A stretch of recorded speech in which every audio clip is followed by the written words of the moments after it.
नमस्कार भाई। जैसा कि आप सब जानते हो, मैं शाश्वत ठाकुर। आज का ये 11वां वीडियो है। तो आज का टॉपिक है 1991 में जो हमारे यहाँ इकोनॉमिक क्राइसिस आई थी ना, उसके ऊपर आज थोड़ा डिस्कशन है। एक्चुअली ये डिस्कशन नहीं है, ये मैं अपना खुद का रिवीजन कर रहा हूँ। इसके लिए मैं इसे एक बार पढ़ा करके और आप सभी को भी यूट्यूब पे डालूँगा, तो कुछ लोग भी सीख सकते हैं, प्लस मेरा भी रिवीजन हो जाएगा। और बाद में अगर मैं कभी भूल जाऊँ कुछ दिन बाद, तो मैं खुद का वीडियो देखूँगा तो उससे ज़्यादा मुझे समझ में आएगा। तो इसीलिए इसका एक रिवीजन सेशन है।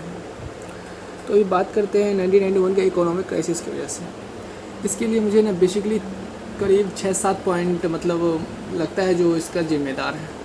पहला तो ये हो गया, 1991 में इकोनॉमिक क्राइसिस थी और हमारा देश स्वतंत्र हुआ था 1947 को।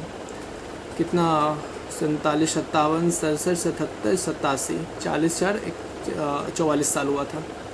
तो उसके बीच में ही हमारे देश में आज़ादी के बाद तो सारा कुछ पैसा वैसा सब कुछ ख़त्म, कुछ था नहीं। पंडित जवाहरलाल नेहरू प्राइम मिनिस्टर बने थे 1951 में इलेक्शन के बाद। तो उस टाइम हुआ ये, सबसे पहला तो 1962 का चाइना वॉर, वो हमें अस्त व्यस्त कर दिया। 1965 का पाकिस्तान वार, उसमें भी हमारी बहुत सारी हानि हुई। प्लस ताशकंद समझौता, वो बिल्कुल ही बकवास डिसीजन था। और फिर 1971 बांग्लादेश वार, जिसमें बांग्लादेश पाकिस्तान प्लस हम लोग उसे स्वतंत्र करवाए थे। उसमें भी हमारे कुछ पैसे वैसे खर्चा हुए हैं, आर्म्स खर्चा हुए हैं, फोर्सेस में हेल्थ वगैरह उनके, प्लस फूड का जो खर्चा आया होगा वो तो होगा ही। और उसके बाद आज़ादी के बाद से हम लोग लगातार स्ट्रगलिंग फेज़ में ही है, जिस वजह से हमारे देश में पैसे बहुत ही कम रह गए थे। और उस वजह से हमारे देश में इंडस्ट्रियलाइजेशन भी नहीं हो पाई थी। और पैसे रहेगा तब तो इंडस्ट्री लगेगी। और सरकार उस टाइम एलपीजी को लाना नहीं चाहती थी, क्योंकि हम लोग ईस्ट इंडिया कंपनी को देख ही चुके थे। साला एक कंपनी पूरे देश को कब्जा कर रखा था। इसीलिए जवाहरलाल नेहरू जी ने उस टाइम 1947 के अराउंड एलपीजी का विरोध कर रहे थे। वो नहीं होना चाहिए। एलपीजी मतलब होता है liberalisation and PC privatisation and LPG से ग्लोबलाइजेशन। जी से लिबरलाइजेशन मतलब होता है उदारीकरण, जिससे सरकार थोड़ी सी सॉफ्ट हो जाती है, प्राइवेट चीज़ को देती है छूट, जो तुम आगे बढ़ो, जिससे देश की भी फ़ायदा होती है। और ग्लोबलाइजेशन मतलब होता है जो बाहर के जो कंपनी होते हैं, विदेशी कंपनी अपने देश में आके इन्वेस्ट करते हैं, उसको बोलते हैं ग्लोबलाइजेशन। और हमारे वस्तु भी बाहर जाके बिकती है, ग्लोबलाइजेशन ही है वो। ग्लोबलाइजेशन मतलब सब देश आपस में मिलके व्यवसाय करें। जैसे अमेरिका का यहाँ पे क्रोम ले लीजिए, यूट्यूब ले लीजिए, जिस पे भी मैं वीडियो डालूँगा।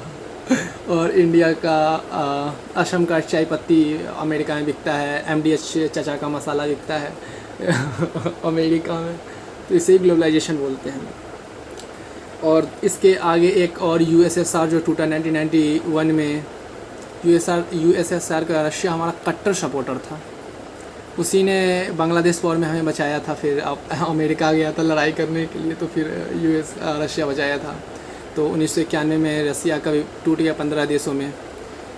उसके बाद रसिया तो खुद उसके बाद पस्त पड़ गया, तो वो हमारी कुछ हेल्प कर नहीं सकता था। प्लस गल्फ़ कंट्री का वॉर चल रहा था 1991 में। अमेरिका था गल्फ़ कंट्री का, वही लड़ाई करवा रहा था। 33 देश और थे इराक के अगेंस्ट में। तो उसकी वजह से पेट्रोलियम महंगा हो गया। हमारे देश में पहले से इकोनॉमिक क्राइसिस चल रही थी, प्लस पेट्रोलियम महंगा होने की वजह से और बहुत ही हम लोग क्या ही बताएं, बहुत जूझ रहे थे उस टाइम। कहा जाता है कि सिर्फ 15 दिनों का फॉरेन एक्सचेंज हमारे पास बचा था। 15 दिन ही हम बाहर से सामान खरीद सकते थे। ऐसे समझिए, इसे हमारे घर में 15 दिन के खाने के लिए एक सामान है, 15 दिन बाद हम खाना क्या खाएंगे वो हमें नहीं पता। ये कंडीशन था उस टाइम भारत का। जैसा कि अभी श्रीलंका का 3 महीना का फॉरेन एक्सचेंज था, 3 महीने का, तब ये हाल है। हमारा 15 दिन का था। समझ सकते हैं कैसा हाल हुआ होगा। और बात करते हैं इसमें फिर सुधार कैसे आए। इसके सुधार लाने के मेन जिम्मेदार हैं पीवी नरसिम्हा राव जी, प्राइम मिनिस्टर थे हमारे। और मेन काम तो था फाइनेंस मिनिस्टर मनमोहन सिंह जी का। वो उस टाइम आरबीआई के गवर्नर थे, लेकिन रिटायर हो चुके थे। फाइनेंस मिनिस्टर भी थे, वो उस पद से भी उनका रिटायर ही समझिए हो चुका था। लेकिन जब पीवी नरसिम्हा राव 1991 में सरकार में आए, आईएनसी के सरकार थे, कांग्रेस के, तो उन्होंने फाइनेंस मिनिस्टर मनमोहन सिंह जी को दोबारा से पद दे दिया। तो वो IMF हो गए, मतलब लोन वगैरह के लिए IMF गए, इंटरनेशनल मॉनेटरी फंड, जहाँ से हमें लोन मिलता है, मतलब जो भी देश इस क्राइसिस से जूझता है उसको लोन मिलता है। लेकिन IMF बेसिकली ये पश्चिमी देशों का है, अमेरिका को, उन लोगों को ज़्यादा पैसा लगा है तो उन लोगों के सारे पे नाचता है, बहुत ही हाई रेट से वो इंटरेस्ट देते हैं। और IMF गए तो IMF वाला शर्त डाल दिया, जो आपको LPG डालना पड़ेगा तभी हम आपको ये देंगे, लोन देंगे। तो LPG उस टाइम तक 44 ईयर्स हो चुके थे, तो अब हमारे पास फोर्स भी थी, हमारा अपना कानून भी था। तो उस time Manmohan Singh ji, prime minister PV Narasimha Rao ji, लोग सोचे मतलब अच्छा है, अभी कोई दिक्कत होगा नहीं, अभी ईस्ट इंडिया कंपनी जैसा कोई रूल नहीं है। उस टाइम तो सब प्रांत में बटे हुए थे, इसलिए राज कर लिया, अब आएगा कोई दिक्कत नहीं है। तो मनमोहन सिंह जी इसमें अपना ये बोले LPG हम लोग स्टार्ट तो कर देंगे, लेकिन इसके लिए जो ग्लोबली बाहर की जो कंपनी इंडिया में आएगी उसका 49% ओनली शेयर होगा। कोई भी मतलब अपना इंडस्ट्री डालेगा तो उसका 49% शेयर होगा, बाकी 51% इंडिया के किसी प्राइवेट कंपनी के साथ कोलैप्स करके उसे अपना इंडस्ट्री डालना होगा। ये उनका शर्त था। तो मरता क्या नहीं करता, मान गया वो लोग भी, उनको तो पैसे से मतलब थे, वो कमाने थे, 49% ही आ जाए बहुत बढ़िया बात है। वो लोग आ गए, फिर इंडस्ट्रियलाइजेशन हो गया, इतना भारी मात्रा में इंडस्ट्रियलाइजेशन हुआ उस टाइम, पूरा देश में रोज़गार आने लगा। इंडिया में रोज़गार प्लस इकोनॉमिक्स हमारी सुधरने लगी, और ऐसा ही बहुत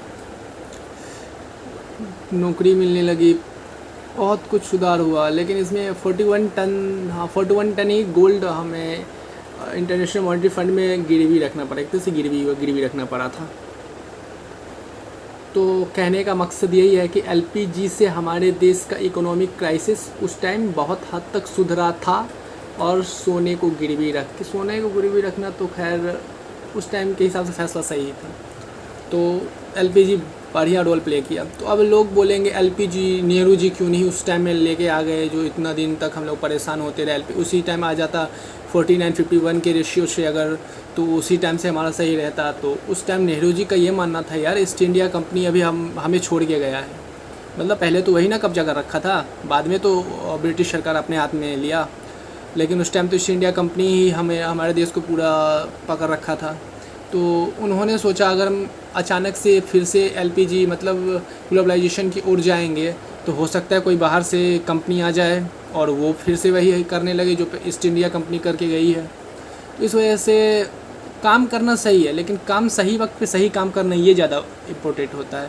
तो इसके लिए जवाहरलाल नेहरू जी का मतलब कदम बहुत बढ़िया था। उस टाइम वो LPG नहीं लेके आए, और अभी वो लेके आए हैं PV नरसिम्हा राव जी, ये भी कांग्रेस की है। तो बेटर डिसीजन था पंडित जवाहरलाल नेहरू का भी, PV नरसिम्हा राव का भी, और डॉक्टर मनमोहन सिंह के लिए दिल से सैल्यूट। मिलते हैं अगली वीडियो में। धन्यवाद, ख्याल रखें आप सब अपना, और मैं भी अपना रखूँगा।